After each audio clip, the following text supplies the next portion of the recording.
Hello, everyone. It's your girl, Chiquis, and you've reached the voicemail box for Dear Chiquis. I'm here to give you advice on anything and everything you need help with. Maybe you're going through a breakup. Maybe you're having issues with your family. Or maybe you need help figuring out how to balance your checkbook or how to start a business. Whatever the case is, I want to hear from you. Remember, these are my thoughts and opinions, and if you're suffering from an issue or hardship, you should seek help from a qualified professional.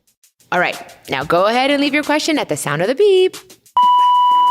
Hola, Chiquis. Me llamo Sandra.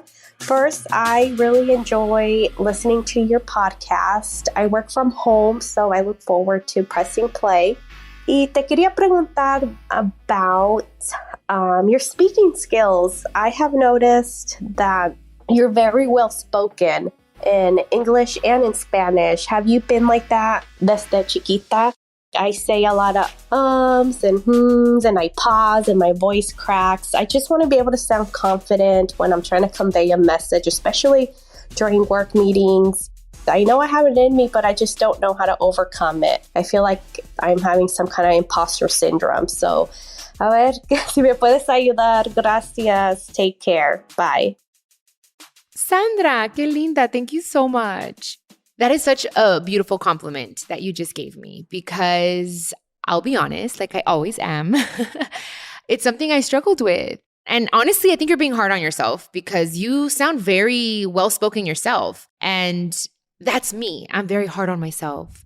And I think it's because of how I grew up. My first language was Spanish, and then I learned English. So I always had difficulty in school. And I think that's where I learned how to turn criticism into constructive criticism. When I said, okay, I didn't spell this word correctly. I don't know how to read this word. I was very hard on myself. I'm like, I want to say it correctly. I want to sound smart. I want to learn better Spanish.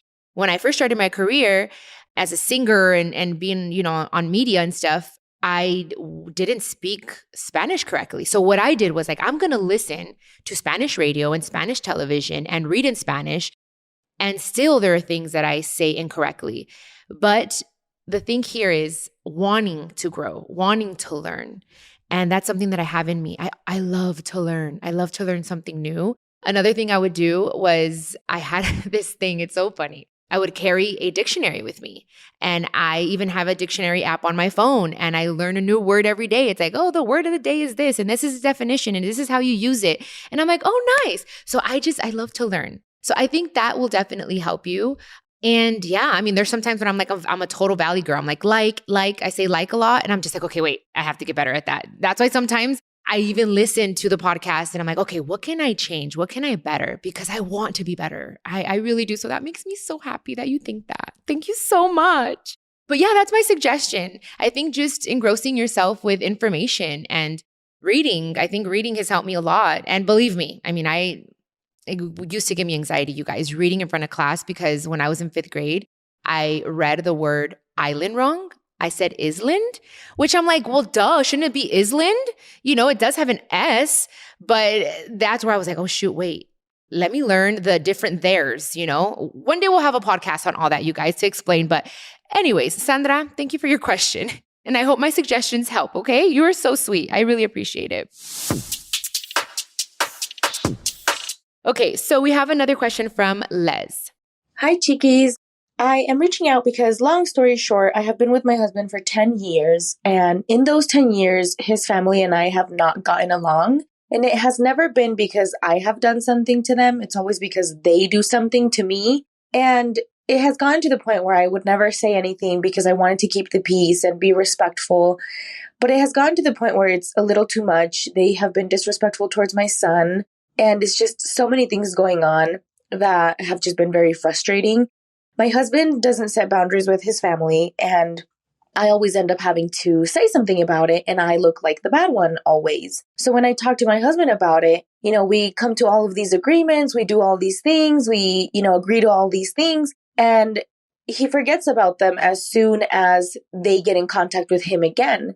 And it's a little frustrating. It's been like this for over 10 years now. And I feel like, maybe sometimes it's just time to move on because his family's just an issue.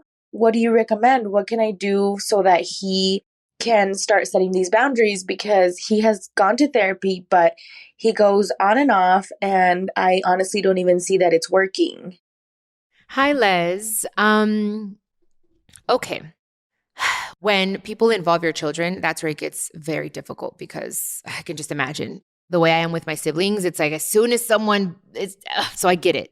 You've been with him for over 10 years, it sounds like. So it's really in his hands. I mean, this is his family. He needs to really put them in their place, and he needs to give you and your son and your family your place.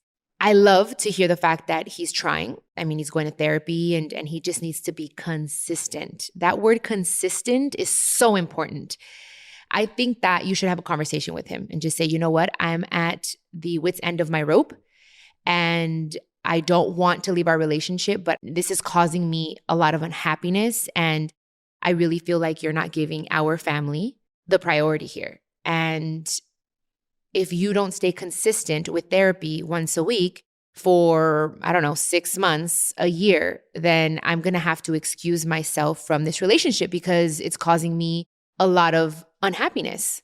I think sobre aviso no hay engaño. If you let him know and you put it out like that, and you're setting your boundaries, if he cares about your relationship, then he's going to do what he has to do consistently. I love the fact that he's trying, but if you're not consistent, then it's not going to become a habit. And he's not going to be reminded every week by his therapist the importance of keeping his family and what he needs to do as a man to do that. So that's my suggestion. I think you need to have this conversation with him, because family is a very touchy subject, and when the in-laws or the family, the extended family, you don't get along with them, it does cause a lot of tension. So he needs to decide who is priority here. You should be priority. I really hope the situation gets better, babe, because I know what that is, girl, and that shit is hard. So I'm going to be praying for you guys, and I hope the conversation goes well and he gets it and realizes what he has in his hands and values it and does what he has to do. Consistently, you guys. That's a huge word. Okay, so our next question comes from an anonymous listener. Hi, Chiquis. I just recently heard your podcast of you telling the backstories of your tattoos, and I remember you saying you had one in support of a family member of yours with autism. My boyfriend's nephew recently got diagnosed with autism, and I guess my question to you is, what ways can I support their family in ways that are not just like being there and showing my support? Like, is there anything that you think a family needs that wouldn't ask for? Or I'm not too sure. I guess I'm just trying to find ways in which to help them. Thank you. Aureli, I love your question. I think that's so awesome. The fact that you care enough to take your time to ask a question in regards to this, that means a lot to me, especially because, my niece has autism. So I think that you should learn more about autism. There's a lot of information on the internet so that you can be a better, tia.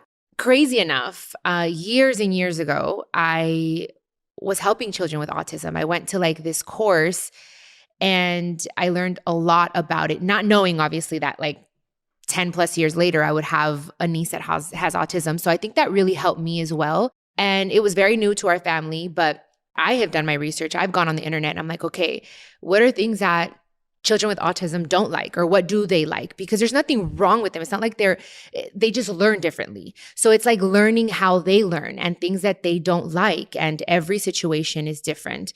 Also maybe giving either your boyfriend or, your nephew's mom a book on autism. There are books on how to work with a child that has autism, stuff like that. There are books like that at Barnes & Noble, but that's my suggestion. It's still a learning, process for us, because as she gets older, things change. So it's learning how they learn.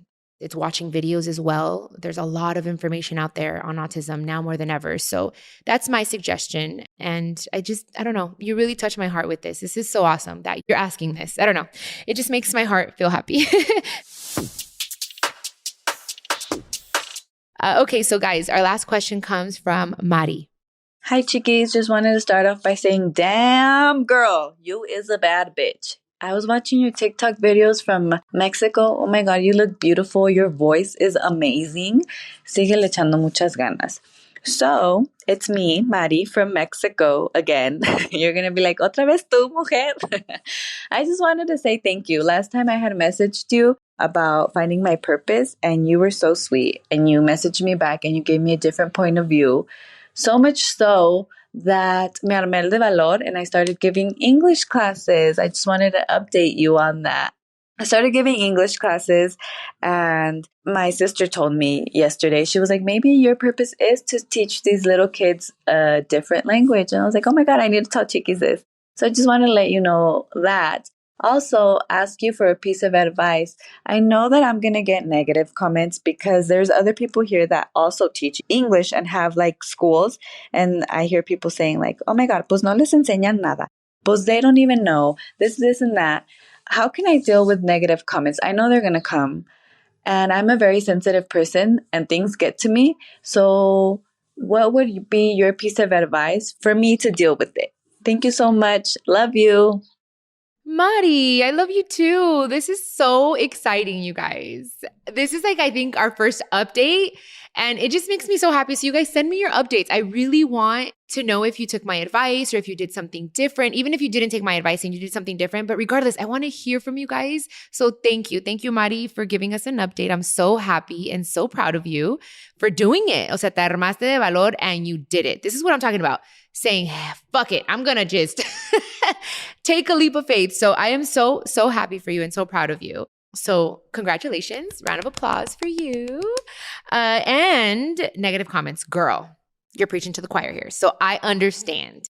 When you're doing something good, y algo que vale la pena, and something that's changing the world, and something that makes other people uncomfortable, they're going to talk. It's just a part of being a badass. You know what I mean? So we just have to see it that way. And do your very best to not react. Try your best not to pay attention. I know it is not easy to not pay attention, to ignore it. But you have to know what I'm doing in the life of these children, and I'm teaching them English in a different language.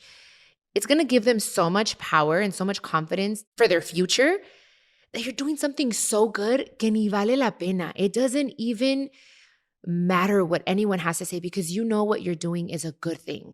So you need to just oídos sordos and just keep going. Focus on your mission and what you're doing for these children, and que diga lo que quiera la gente. And there's a saying, and you guys have heard it, I'm sure, that goes low-sum like this. Cuando las perras tienen hambre, van a seguir ladrando. O sea, they're going to keep barking. That's it. They're hungry. So they're going to keep barking. Let them bark. And you just be like, well, I got to go elsewhere. So that is my suggestion, Mari. No les hagas caso, mujer. You're doing something amazing. So don't waste your energy on that, okay? All right. So that's all the time we have today, you guys. As always, it was so nice hearing from you all. Thank you to Sandra, Les, Aureli, and Mari for their questions today. I'd love to help you with anything that's on your mind. So you can leave your question for me at speakpipe.com/Chiquis and Chill podcast. I'll see you guys soon. Los amo.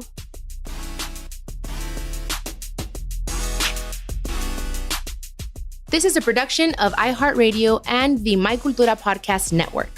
Follow us on Instagram at My Cultura Podcast and follow me, Chiquis, that's CHIQUIS.